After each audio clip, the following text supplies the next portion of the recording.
All right. It's kind of far away, sure.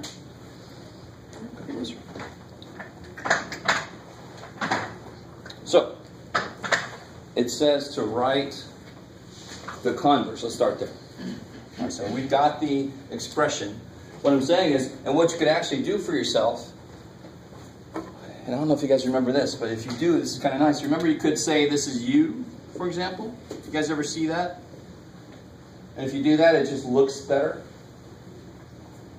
I don't know if you've ever seen that. Some of you guys maybe have seen that before? Yeah. Some of you guys like, no. Maybe I did, dude, but who knows? All right. Let's try to do this without, and then I'll show you. You can do something similar to that here, because this is one thing. If this, then this situation, right? So that is one situation. Just doing multiple things in that situation. So the converse, what's the converse officially do? It just takes whatever situation is second and puts it, what's the converse do? Whatever's here, it puts it there. See, that's what the converse does. That's if I have a converse, that just means it took the second piece and put it first. So what's my second piece? Yes, that's my second piece, the whole thing. Here's the first piece, that's like P. Here's the second piece, that's like Q. This is actually a huge deal in algebra that is not easy for students to latch on to, this idea of multiple things. Sometimes you can look at it as one thing. You have to look at it as one thing for some things to work. So how would I write the converse then? Well, let's put it in symbols and then we'll translate it to English. It'll be a lot easier. Q and R. Q and R. Then P. Implies P, okay. And then you just rewrite in English, what's Q represent? So you want to kind of tell yourself this is Q, this is P.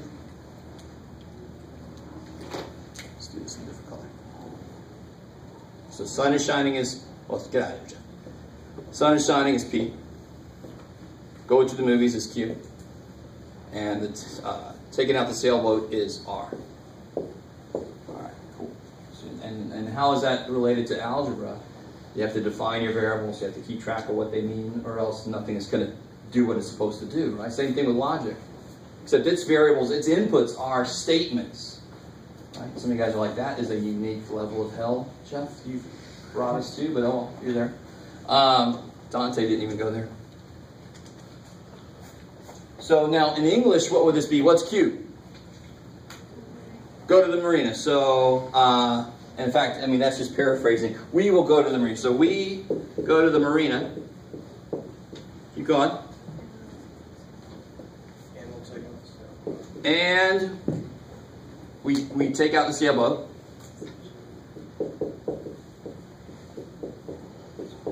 And of course, what did I forget in the beginning? Yeah, so that's if.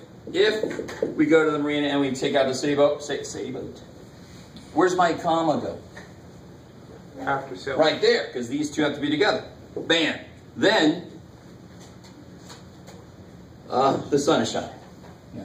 And of course, don't try to get into, does this make sense? There's a whole thing in there. Some of you guys had the quiz where Socrates walking in hot coals, or a car starting if I'm insane and shit. So the sentence itself could be true or false, or it just doesn't mean a damn thing. All we're worried about with a lot of logic is, what's the form of it? And then we can dig down into, is it true, is it false, or whatever. So I don't care about the form of it, the answer. I don't care about does the answer make sense. So then, the sun is shining. Shing. The sun is shing. All right. So this is what I highly recommend. You rewrite the given thing in logic symbols. Staying in logic symbols, you write what these would do to it, and then you just immediately transfer that back into English. So again, coming back here real quick, just to do one more of these, because I think it has all three there. Yeah. What would the inverse do to that? So if I have if P, then Q and R, what would the inverse do? If the sun is... Don't go to English yet. Stay in logic symbols. Not P implies... Implies... Not Q. Not G, Jeff. Q and R. Cool. Which would then become Q or not R. Well, yeah, not Q or not R, if you want to use De Morgan's. You can distribute the negative. That's what it looks like. Yeah, I like That it. would be not Q. It said to. Right. Not Q or. Well, yeah, this changes. In the Morgan's not Q or not R. Oh, yeah. Cool. I like it. But you don't have to if you don't want to. You could. No, it says to in the instructions. First 54. Oh, yeah, that's one. I've used the Morgan. Beautiful. Kick ass. Then you don't have to guess. You just say they told me to. So when you distribute this, and it looks like distribution, but you know it's easy to remember because it does. That becomes Not Q. not Q. Or not R. That was a Q, Jeff. Or not R. Kick ass. And now you translate all that back into English. So if this, comma, Okay. then What makes sense? this or this. So if you're trying to, just like in algebra, if you're trying to skip over some steps, but maybe you didn't even know there were steps there that you could use, I'm going to use the hell out of the logic symbols because it tells me exactly what to do with those, and then I bring in the English. Because it's hard to have functions of English. It's easy to have functions of variables. Oh, cool. This is what it tells me to do. I do it, and then I throw the sentences back in. All right, maybe. And there should be some decent examples. Not really. There weren't many examples of the three Oh, variables. this specific situation, yeah. In my notes, I had for the inverse, P implies negative Q. Did I write that down wrong? It's negative P implies negative Yes. Q? Okay. Negative P implies negative Q. Cool. I like it. So this is perfect. This is one thing I want to talk about today is what could be in this form. Well, simply something like A implies B can be in this form, right? For example, that's the easiest way to change the form. And it doesn't really change the form. Has everybody got what they want here? Yes, okay. So real quick, and this is old news. Yeah. So stay with me. Right? So in English, for that inverse, would that be a norm? That's what I used. Oh, so in English, this was. I wrote, if the sun is not shining, we But will see, not. nor is not for the conditional. Though. Oh, but you mean for the what we had here? Right. Was it not P or not Q, right? Right. So it was, if the sun is not shining, we will not go down to the marina, nor will we take out. Sweet. I like it. That's fine. And you don't have to use nor if you don't want to, but it's the slightly more correct English use. I like it. Cool. I'm not an English teacher, as you could probably very easily tell if you just listen to me talk for a little while. You'll go, yeah, he teaches math. So, of course, real quick, I mean, this is hopefully simple. What would the converse do for that? B implies A. Yeah. And what would the inverse do to it? Negative. Yeah, and so forth. I mean, so you guys kind of with me?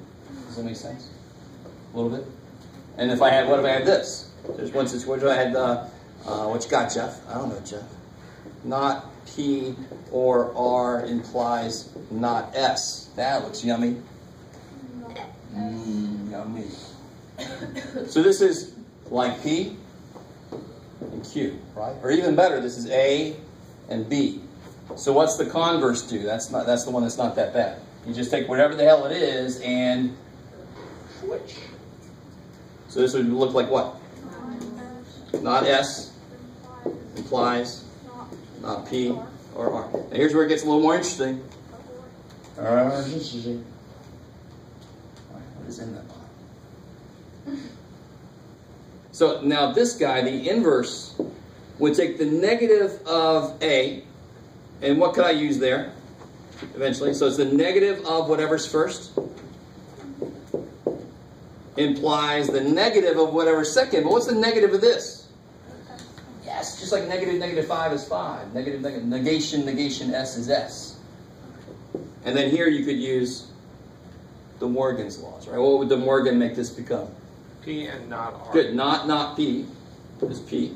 Not or is and. Not R is not R. My R and my S look the same. It's good. Yes, ma'am. So always distribute it to the and then or. You can, in this case, like you said, I didn't notice they say you have to. You have to use De Morgan's laws. if you wanted to make a truth table for this, the first thing you could do is to make it look like that. Those are the same thing. Is that cool? Which one of these has less work to do in a truth table? This one. You see how there's an extra thing here? I mean, so that's why the more you could, and if you didn't, and I just said make a truth table and you didn't, I wouldn't care. The answer is going to come out the same. You just have a little more work to do. Okay, but when you do put the negative in to shorten it, it always flips the Yes. more. So De Morgan's laws, distribution and logic only works with or and and. Okay. Yeah. So it's not going to work with the arrows or whatever? Yeah, the arrow we talked about last time. Who remembers what happens when you negate that? And remember, the way I remember is when am I going to be upset? And let's fall back to our standard situation for this, because I think this is the one that really makes the most sense. If you make an A, then I'll get you a car. So the opposite, when would that be false? When would that state, the only time that statement would be false, or when would you be upset? Would be if I lied to you, right? If I was false in what I said. So if you make an A, then I'll buy you a car. The only time you would be angry at me, I didn't do what I was going to say, is when? Made an A. Yeah, you made an A, but, and what's that, of course? That's a hidden and. I didn't get your car. So that's why the opposite of this. That's what I say, and you're like, no, you just did the opposite of what you said you're going to do. I made an A, and you didn't get me a car. Let me stop there for a second. So negations, you can kind of think of them as, when would this person that said this be lying? That's one way to kind of tease it out. But now this is a rule. Does it look like distribution? Hell no, not P is P. No, okay, screw it. It's not. It just doesn't look like it. We just didn't get lucky there. Too bad. Sorry. So De Morgan's laws was just a couple places where we got lucky. It looks like distribution. Okay. Cool.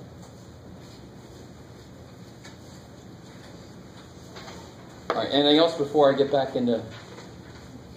We did some of what I wanted to do, yes. 42 on 3.4. 3-4.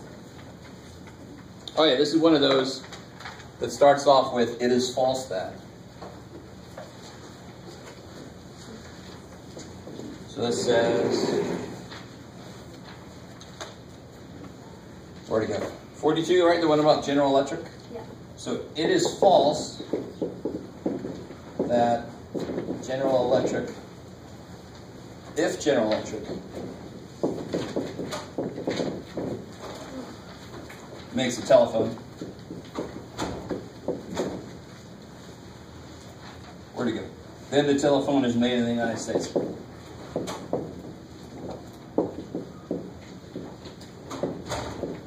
Okay. So here's the nice thing with it is false that. You write that, and then outside of it, you put negation. So that's what the it is false that represents. It means that the whole statement that's coming after me is negated. So you can put a little it is false that, parentheses, and then how do you write the what's inside here? If GE makes a phone, so GE makes a phone would be, that's crazy? Yeah, then the phone is made in the US. There's no not in there, so I don't have to put a negation. And of course, that's what we just talked about. I don't think it says anything about this. Yes, it does. Oh, cool. Let's keep going on this, because this one wants you to bring back to English. Who am I looking at? Who asked me that? You. Okay, I was looking at it first. I have a really strong memory. It just lasts for like less than a second. Where'd it go? Oh, no, I'm looking over. Use the fact that not P implies Q is equivalent. Okay, beautiful. So they want you to bring it back to English. So what did we just say? We can rewrite this as. We can write this as P and not Q. Cool. And we called P. This is P. And phone is made in the US is Q. You have to identify, remember what your variables represent. And now, so this is the view. It's just like the one we just did. Rewrite what's given to you in logic symbols, apply some kind of a rule, and then rewrite that back into English. So what would this look like in English? What's P? Yeah, the only reason the if is there is because there was a conditional, right? But P, the statement is GE makes the phone. So GE makes the phone. And the phone is not, good, not made in the U.S. Cool. 42. Section 3.4. Yeah. So the instructions say use this fact to rewrite this English statement in a different way. So I convert this into logic, I apply the rule, and then I convert it back into English. Crazy. Okay. So just like in algebra, you have these rules of what, like your functions are rules, and they do certain things to numbers. So these statements are rules. They do certain things to statements, to English sentences. So those are my inputs. They're not numbers now. They're sentences. All right. So anything else before we get back into? Make sure you do the last piece here. Coming back to 3.5, I already did the main thing I wanted to talk about, which was what to do with different forms. If it's in this form, but it's got different things in it, you can still use the rules to rewrite it. You just have to be careful about this whole thing is one thing, so it gets turned around. Stuff like that. So let's try it with these laws and these fallacies. Let's try it with the laws. You guys, everybody was here for that? Don't forget that. Okay. Is 3.7 the extra credit for custom language? Oh, whenever I give extra credit, assignments and sections are due at the day of the final exam, so you got time. So 3.7, if you want to do it, you can do it anytime up until the final exam. Don't get your final exam grade and then say, hey, can I go do that thing? It might push me up. No, it's too bad. Too bad. So what about this here? So let's remember the law of detachment. And again, these laws are on page 144. So this is the one that the name sort of makes sense if you think about it. But then again, not really. No. If P, then Q. P, therefore, Q. I like it. So, what if I had this?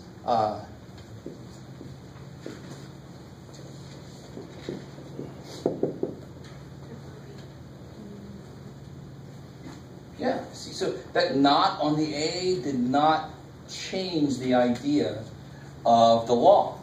Whatever the hell's there implies that, so if whatever the hell there happens, then that happens. So I can do like we just had, I can do something like this. Not R or not S implies which after evil. Q and T. And then I say not R or not S. Therefore,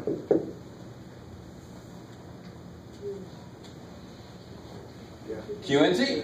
I mean, it's almost, if you let it be, it's almost too simple. This rule doesn't say anything about P and Q. P and Q were just the variables I had to plug in there.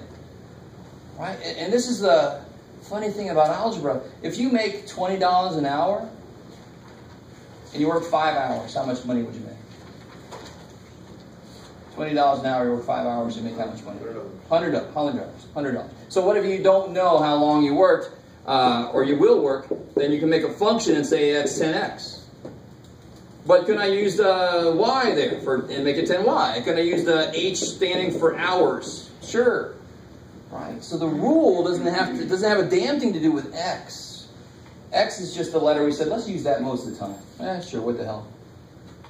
But who gives a shit which letter you use? They all represent a space, and then you do stuff to whatever's in that space. So this is why whatever's first implies whatever's second. Whatever's first happened, therefore whatever's second had to happen. I like it. So don't get hung up on P and Q. It's just whatever's here implies whatever's there, blah, blah, blah.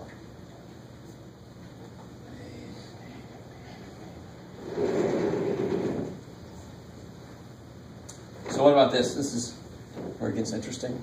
Let me do one normal little thing to you.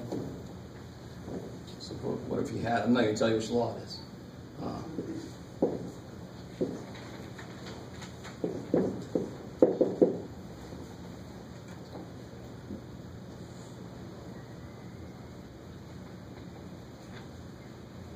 And these laws are relatively simple to reason out. You don't even have to memorize them if you don't want to.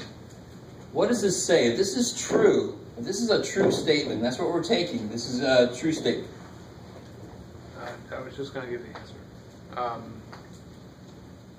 answer. Just disjunctive syllogism, so it would be just P, I believe. Nope. Yes, good, right? It's got to be this or this. That's what it says, right? It's got to be this thing, or that thing. It ain't that thing, so it must be this thing. So the actual form they give us, is with P's and Q's. And then it says, well, not Q, therefore P. So if it's not one of them, it's got to be the other one. Whatever the hell it looks like, it's got to be that one. What was that one? Disjunctive syllogism. Yeah, that's the last little dude there. Which makes sense because an or is also known as a disjunction. So here's an evil thing. Right? And again, I'm a math guy, so expect evilness to come out sometime. So what if I had this here? What you got, Jeff? You could do S or T. T, therefore,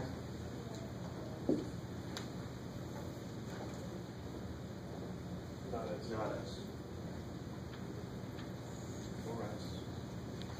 S. So is there a definitive conclusion you can reach? S or T, right? I got sunny delight or T, right? I got T, I could still have sunny delight, or maybe I don't have sunny delight. I can't have a definitive conclusion, right? So whatever I put here is basically going to be invalid because it's not always true. So if you put S here, you're wrong. If you put not S there, you're wrong. You just can't say for sure. I don't know. Shit, I don't know. So it's a trick question. Exactly. I like it. But I want to show you why. And I'm not big on trick questions on the test unless it's in the bonus section. In the bonus section, I can do whatever the hell I want to. Because you don't have to do them if you don't want to. Alright, let me see if there's anything else I left out. I have a question about one of the homework that's we got. Yes.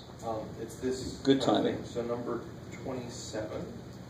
Okay, good. So when they get away from the standard, so when they start having biconditionals in there, are there any of the laws that have biconditionals in there? No. So let's do this one out. This will be a good review of truth tables. I think this is one. 27, right? This one here? Yeah, 27. Not P and Q. Therefore, P and R. Yeah. That is not one of the standard forms. It's not just a standard form where they put like 2 letters in place of 1. There's no standard form that's got a biconditional here, right? So sometimes, and I started to do it last time, but I didn't want to, there's a whole class devoted to the algebra of logic symbols that we haven't touched, and we're not going to. So don't suddenly go, no, we're not going to, don't worry. So the nice thing is we do have a way around this, and it was actually, I think you brought it up the first day. What this really means is these 2 statements together lead to this statement. Let me say that again, because that's the whole idea of an argument. You have premise, premise, premise, premise, conclusion. So all these together would lead you to this conclusion. And if you can say, no, they don't, then they got to go back to the drawing board. Right? So would that be a word? Too many words. I know. I know the feeling. The conditional, yes. So would you put the conditional? I love it. And what was so this statement, this premise, together with this premise. So how would I write that? And good. This premise, together with this premise, is supposed to lead to this conclusion. Right? So that is actually literally, and that's a word you got to be careful. But that literally is the rewrite of what this means. That's kind of an explanation of what that form means. You can have 18 billion premises. Thank God we're not going to have anywhere near that many, with a single conclusion and try to work your way through that. And that sounds like, you know, like a bill or legal ease. The party in the first part, I'm already not wanting to go further. Implies, we're going to find out if it implies P and R. So look at that. That is yummy. That's all you can say about that. Is that's yummy. so is the argument valid only if the whole truth table comes out all true? Exactly. Okay. So to be a valid argument, the conclusion must always come from these. But the conclusion of the whole truth table has to be all true in order for it to be valid. So in order for this to always come for these, you must have a tautology. If you have a single false, then this did not come from that in that situation. Whatever row you're on, and therefore the argument has holes in it, bam. And it becomes invalid. Becomes invalid. Even if this is a true conclusion, if the argument has holes in it, it's invalid. So there's two ways to say somebody's argument is bad. You can either say the form of the argument doesn't follow. Even if everything's true, if it doesn't follow, if the conclusion doesn't come from these, the argument's invalid. Too bad for you. Or just one of these is freaking a lie. So I don't care if the form of it's right. Your conclusion is false. So valid and invalid really mean, is the form of the argument strong? Or are there holes in it? So if you made a truth table, is any F, that's a hole in it. It's invalid because the argument's not strong. That's not even looking at, is anything you're saying here not true? Right? Okay. So let's see. I haven't seen a lot of truth tables. I have a lot of grading to do this weekend. I gave 2 tests this morning, so I'll have everything graded next time you see me. Because we have Monday off, so I can need even more time. So I really don't know how to gauge whether you guys are with me with the truth tables. Because the weird thing about students is you want to lie to me in class, and I'm not saying, you just don't do. I know you do, because I used to do the same thing to my teacher. I'm like, I don't know what's going on. Yeah, I'm with you, man. And I don't know what it is. It's something psychological. I don't want you to know that I don't know what they're talking about until you grade my shit and go, hey, you didn't know what the hell I was talking about. I don't know what that is. But let's do this truth table, and then we'll see if there's any more questions. And then we'll head out, if that's true. Here we go. So how many letters do I have? 2. No, 3. 3. And I haven't made a big deal of this yet, but hopefully you understand why this is a big deal. You always have to be in alphabetical order with your setup.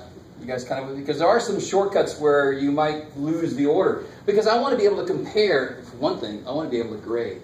And to grade these, the quickest way is, let me look at your answer, and if anything wrong, and then I can go back. But if you've got different orders, okay, that's not, holy shit. That's not good. So don't do QPR. Do PQ. R, always. And P is the one that goes what? 4 truths. 4 truths. 4 false. Let me see if I can make this 4 falses. Of course, the teacher, we're not used to standing in front because then you're like, I'm teaching myself. But I wanted this to be straight. And then Q is 2, 2, 2, 2. And then R goes in the same. 1, 1, 1, 1, 1, 1. Okay.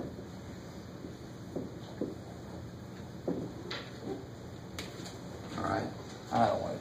across. We'll just see what happens. All right, this will be a nice review of what each of these things does.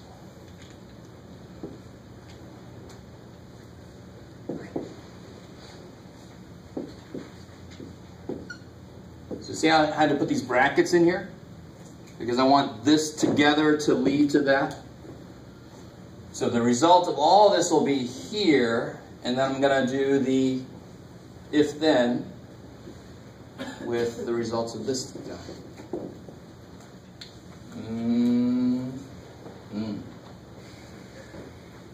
That's some good stuff. So here, I don't need to write anything underneath there, right? I've already got R and P here. Biconditional is only true when they're the same. I like it. That's a nice quick way to remember that. So you just find where P and R, and this is where people look in the wrong column and stuff. So they're the same there. They're not the same. They're the same. Not the same. Not the same. Same. Not the same. Same. Okay. So how is that decent? I mean, it's not how big the truth table gets. Every time I do something, I'm only looking at two things. Ever. I don't care how big I make this thing. I'm always just comparing two things. Bam. Two things. Bam. What about this? And I'm not really. I'm assuming you guys are cool with the order operations in this thing. Yes. Question. So when it's like not P, it's going to be the opposite Good. of what you have. Can you add like an extra row to kind of like help you out? Sure. Yeah, let's try it right here. So this is another little shortcut you can do. You mean like that? Yeah, just so. And so it's not a lot of crap over there. Yeah. Sure. And this is that's a beautiful suggestion. And you guys could each be coming up with your own little shortcuts. Just make sure I know what's going on. So yeah, we can put the not P here. But of course, if you have a lot of trouble with your eyes wandering to the wrong column, you might want to put them next to each other. It just depends on what's better for you. But now, not P and Q. So now I want to look at these guys, right?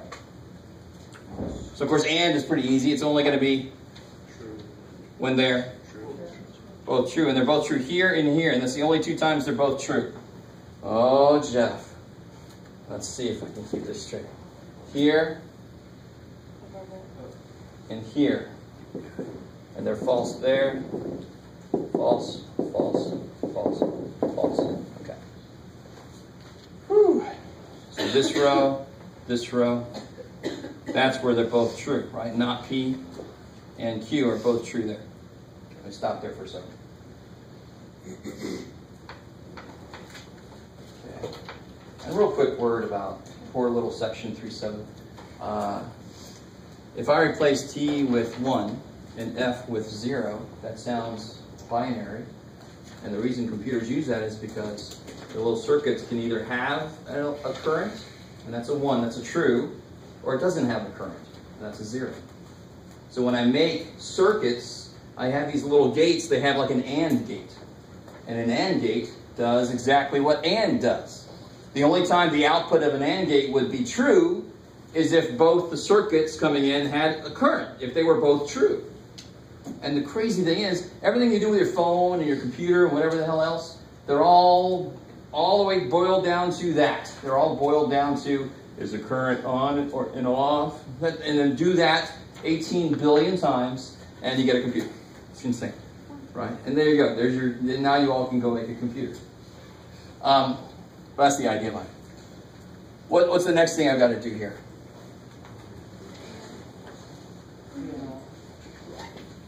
Yeah, I could do P and R anytime I want to, right?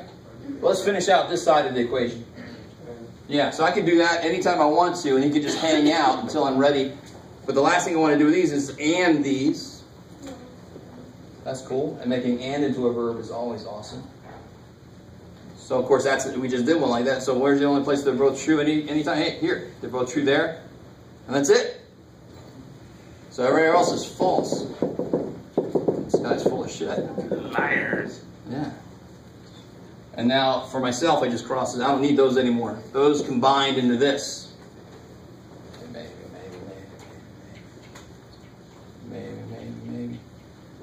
And then let's go ahead and do this. P and R. So now I just want to look at here. So, of course, they're going to be true when they're both true. So it's both true there and both true there. And then never again, because P is always false after that. So on this first row, they're both true. On the second row, they're both, nope, on the third row, they're both true. There it is, Jeff. And everywhere else, they're not both true. So and is very single-minded.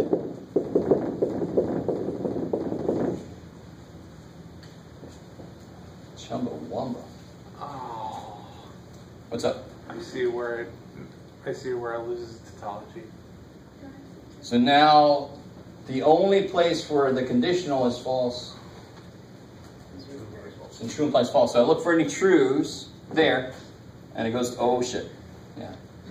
Everywhere else, it's beautiful. You guys see that? False implies anything is true. If I am 80 feet tall, then you can eat, I don't know, rock. That's true. Because I ain't 80 feet tall, am I? So you can, whatever the hell you want to do.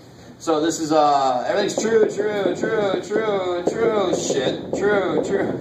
That one thing makes it not valid. This argument is invalid because there's one situation where it does not hold. And to be valid, it's got to hold every time. It shouldn't be conditional on the situation you're in.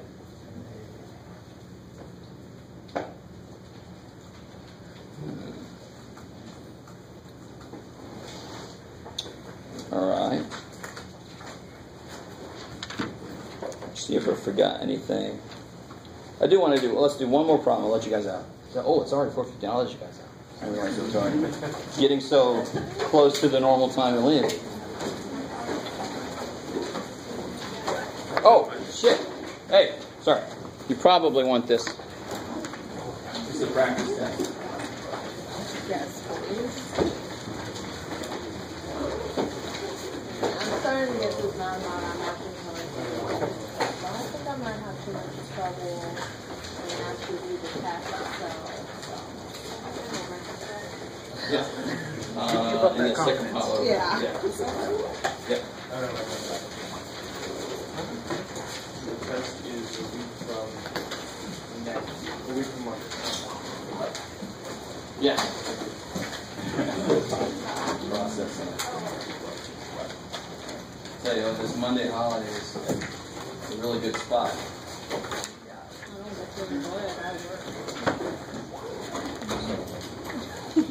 Both Saturday and Sunday. I work like 80 hours a day. Oh, come on. Teacher for it. I hope that I just enjoyed it. I don't think, I think if you hated teaching, there's no way you could possibly do it as a job. You're doing same. What's up, sir? Okay, so what I was talking about Okay. Oh, sorry. I was just doing stuff. I was so I in here I wanted to boil down that Yeah, good. So view or the results. yeah. And I was in the book that said that. It was a tough no.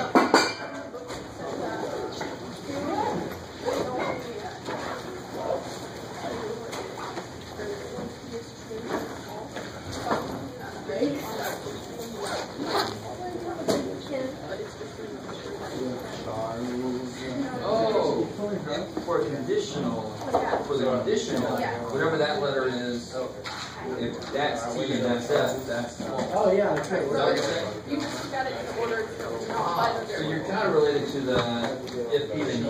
So it's not always look at P and Q. You look at whatever's first, and that's true, and whatever's second, that's false. I was Then just that's a myself false out. statement. When the tracing out there, I was fired. I didn't know what happened. Gotcha. But it's just conditional, right? Whatever's first is true, whatever's second is false, that's the only one. Okay, that makes sense. Big ass. I don't know how I can wander down and add on. Alright, I got